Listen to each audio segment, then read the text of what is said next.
The Alchemist by H.P. Lovecraft.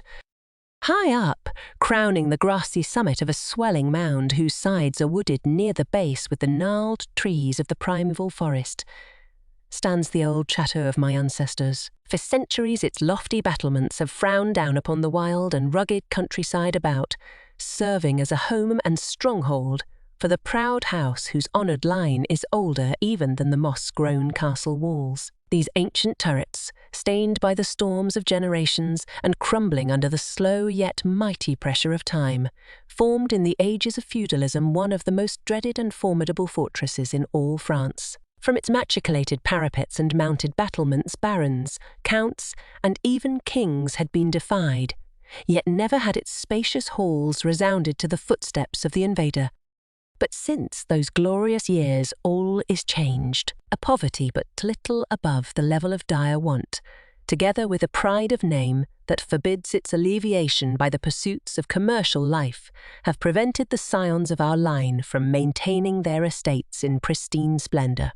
And the falling stones of the walls, the overgrown vegetation in the parks, the dry and dusty moat, the ill-paved courtyards and toppling towers without, as well as the sagging floors, the worm-eaten wainscots, and the faded tapestries within, all tell a gloomy tale of fallen grandeur. As the ages passed, first one, then another of the 4 great turrets were left to ruin, until at last but a single tower housed the sadly reduced descendants of the once mighty lords of the estate.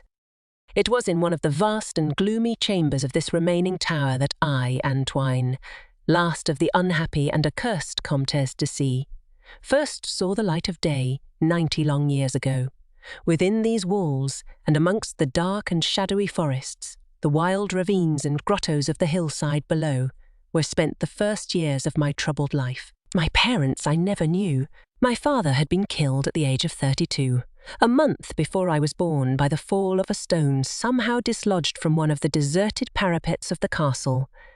And my mother having died at my birth, my care and education devolved solely upon one remaining servitor, an old and trusted man of considerable intelligence, whose name I remember as Pierre.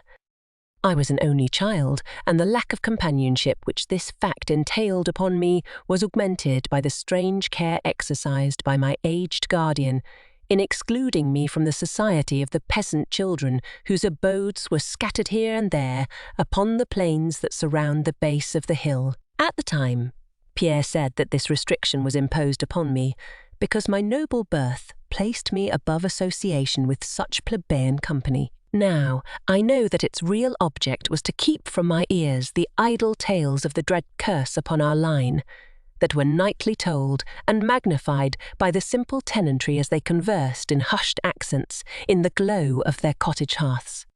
Thus isolated and thrown upon my own resources, I spent the hours of my childhood in poring over the ancient tomes that filled the shadow-haunted library of the chateau, and in roaming without aim or purpose through the perpetual dusk of the spectral wood that clothes the side of the hill near its foot. It was perhaps an effect of such surroundings that my mind early acquired a shade of melancholy. Those studies and pursuits which partake of the dark and occult in nature most strongly claimed my attention. Of my own race, I was permitted to learn singularly little, yet what small knowledge of it I was able to gain seemed to depress me much. Perhaps it was at first only the manifest reluctance of my old preceptor to discuss with me my paternal ancestry that gave rise to the terror which I ever felt at the mention of my great house. Yet as I grew out of childhood, I was able to piece together disconnected fragments of discourse, let slip from the unwilling tongue which had begun to falter in approaching senility, that had a sort of relation to a certain circumstance which I had always deemed strange, but which now became dimly terrible.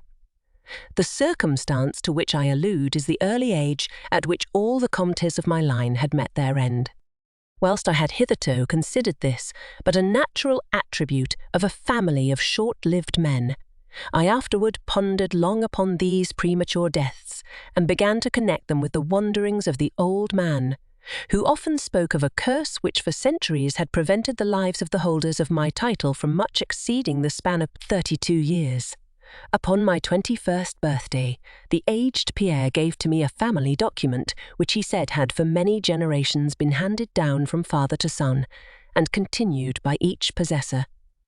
Its contents were of the most startling nature, and its perusal confirmed the gravest of my apprehensions. At this time, my belief in the supernatural was firm and deep-seated, else I should have dismissed with scorn the incredible narrative unfolded before my eyes. The paper carried me back to the days of the 13th century, when the old castle in which I sat had been a feared and impregnable fortress. It told of a certain ancient man who had once dwelt on our estates, a person of no small accomplishments, though little above the rank of peasant. By name Michael, usually designated by the surname of Merveille, the evil on account of his sinister reputation. He had studied beyond the custom of his kind, seeking such things as the philosopher's stone or the elixir of eternal life, and was reputed wise in the terrible secrets of black magic and alchemy. Michael Mauvais had one son named Charles, a youth as proficient as himself in the hidden arts, and who had therefore been called Le Sorcier or the Wizard. This pair, shunned by all honest folk, were suspected of the most hideous practices. Old Michael was said to have burnt his wife alive as a sacrifice to the devil, and the unaccountable disappearances of many small peasant children were laid at the dreaded door of these two. Yet through the dark natures of the father and the son ran one redeeming ray of humanity. The evil old man loved his offspring with fierce intensity, whilst the youth had for his parent a more than filial affection. One night the castle on the hill was thrown into the wildest confusion by the vanishment of young Godfrey, son to Henry the Comte. A searching party, headed by the frantic father, invaded the cottage of the sorcerers, and there came upon old Michael Mauvais, busy over a huge and violently boiling cauldron. Without certain cause, in the ungoverned madness of fury and despair, the Comte laid hands on the aged wizard, and ere he released his murderous hold his victim was no more. Meanwhile, joyful servants were proclaiming the finding of young Godfrey in a distant and unused chamber of the great edifice, telling too late that poor Michael had been killed in vain. As the Comte and his associates turned away from the lowly abode of the alchemists, the form of Charles Le Sorcier appeared through the trees. The excited chatter of the menials standing about told him what had occurred, yet he seemed at first unmoved at his father's fate. Then, slowly advancing to meet the Comte, he pronounced in dull yet terrible accents the curse that ever afterward haunted the house of C. May ne'er a noble of thy murderous line survive to reach a greater age than thine. Spake he, when, suddenly leaping backwards into the black wood, he drew from his tunic a phial of colourless liquid which he threw into the face of his father's slayer as he disappeared behind the inky curtain of the night. The Comte died without utterance and was buried the next day, but little more than 32 years from the hour of his birth. No trace of the assassin could be found, though relentless bands of peasants scoured the neighbouring woods and the meadowland around the hill. Thus time and the want of a reminder dulled the memory of the curse in the minds of the late Comte's family, so that when Godfrey, innocent cause of the whole tragedy and now bearing the title, was killed by an arrow whilst hunting, at the age of 32, there were no thoughts save those of grief at his demise. But when, years afterward, the next young Comte, Robert by name, was found dead in a nearby field from no apparent cause, the peasants told in whispers that their senior had but lately passed his 32nd birthday when, surprised by early death, Louis' son to Robert was found drowned in the moat at the same fateful age, and thus down through the centuries ran the ominous chronicle. Henrys, Roberts, Antoines, and Armands snatched from happy and virtuous lives when little below the age of their unfortunate ancestor at his murder. That I had left at most but 11 years of further existence was made certain to me by the words which I read. My life, previously held at small value, now became dearer to me each day as I delved deeper and deeper and deeper into the mysteries of the hidden world of black magic. Isolated as I was, modern science had produced no impression upon me, and I laboured as in the Middle Ages, as rapt as had been old Michael and young Charles themselves in the acquisition of daemonological and alchemical learning.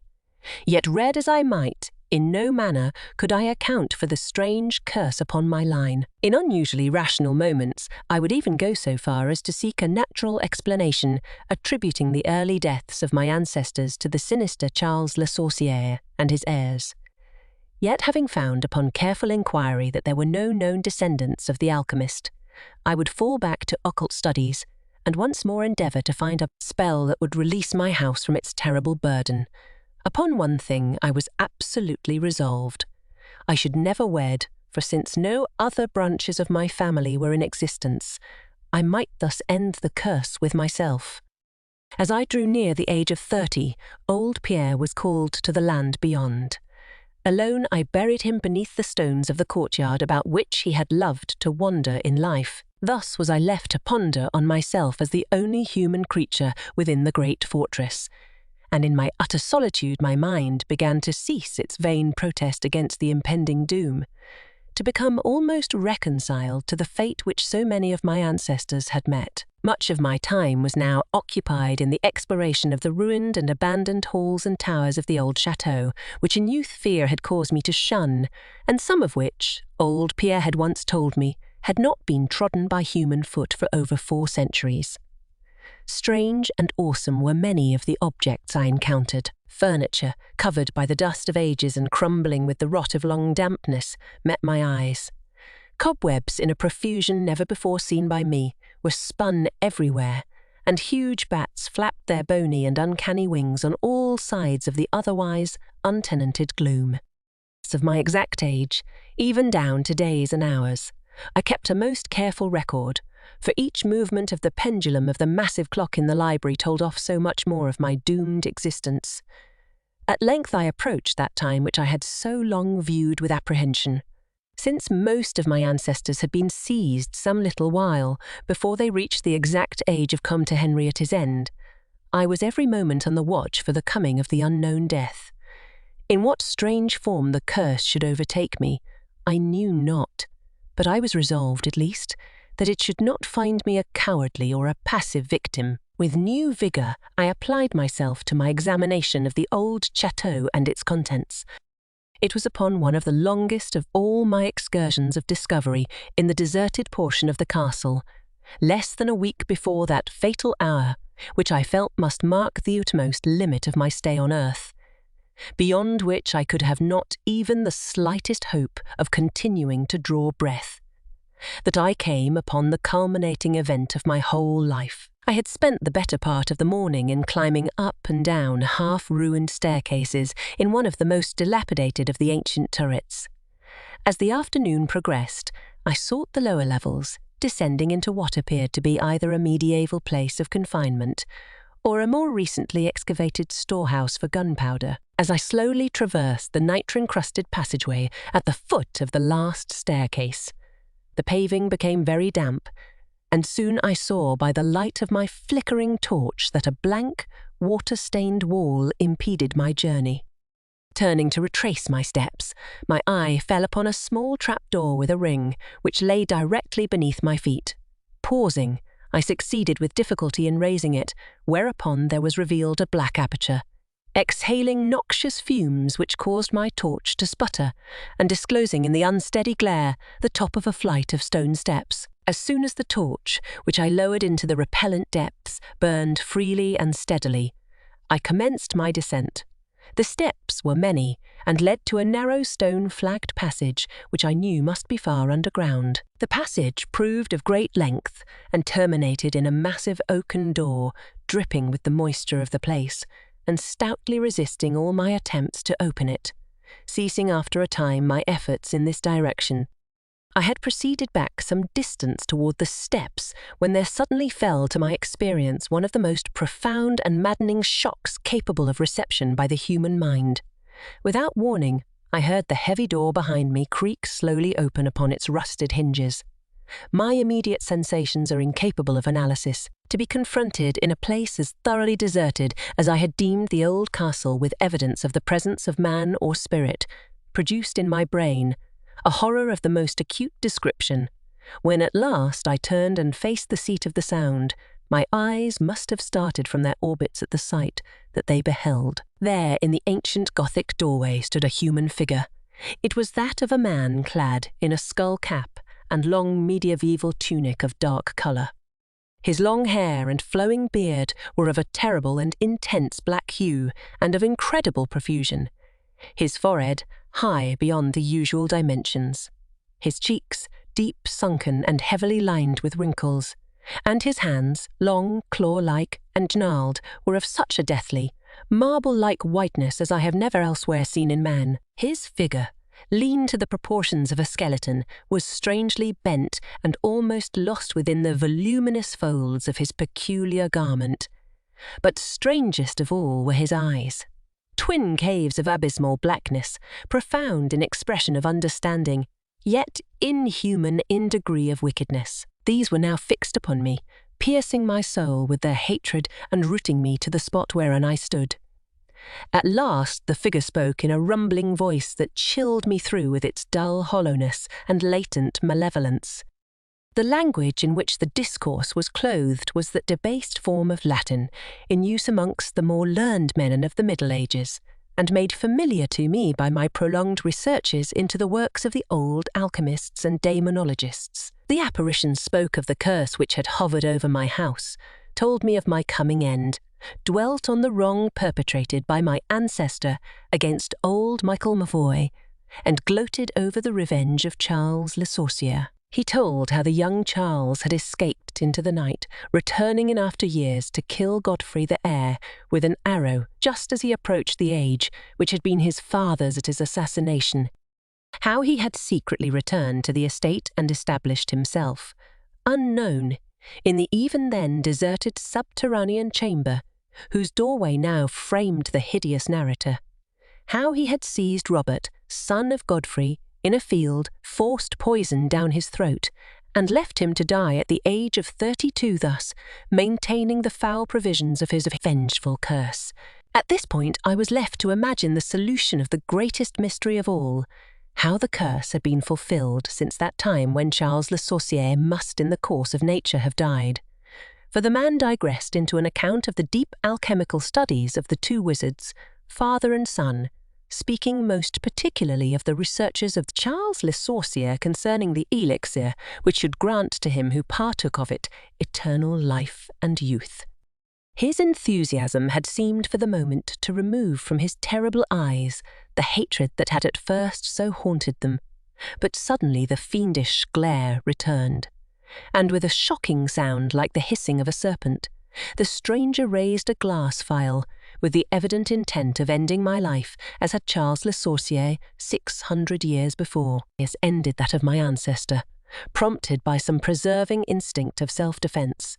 I broke through the spell that had hitherto held me immovable and flung my now dying torch at the creature who menaced my existence. I heard the fill break harmlessly against the stones of the passage as the tunic of the strange man caught fire and lit the horrid scene with a ghastly radiance. The shriek of fright and impotent malice emitted by the would-be assassin proved too much for my already shaken nerves, and I fell prone upon the slimy floor in a total faint.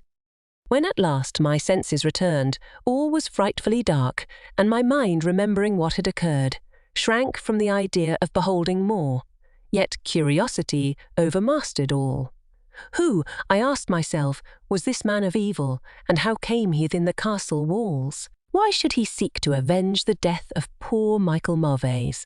And how had the curse been carried on through all the long centuries since the time of Charles Le Sorcier? The dread of years was lifted from my shoulders, for I knew that he whom I had felled was the source of all my danger from the curse.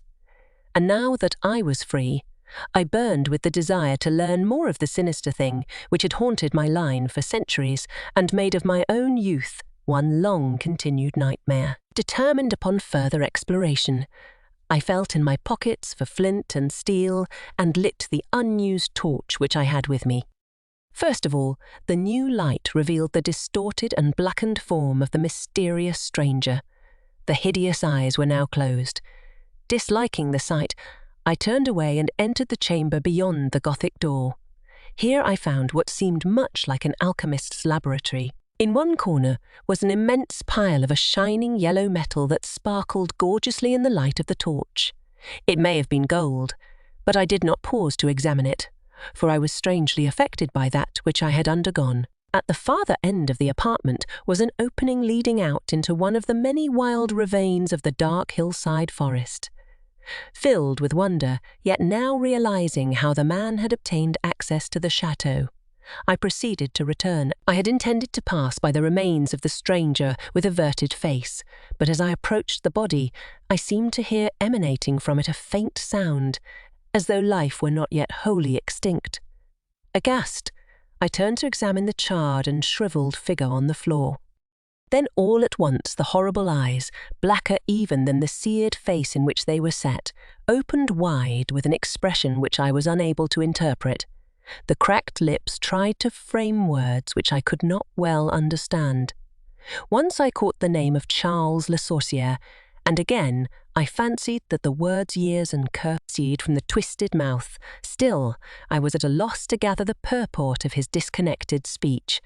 At my evident ignorance of his meaning, the pitchy eyes once more flashed malevolently at me, until, helpless as I saw my opponent to be, I trembled as I watched him. Suddenly the wretch, animated with his last burst of strength, raised his hideous head from the damp and sunken pavement.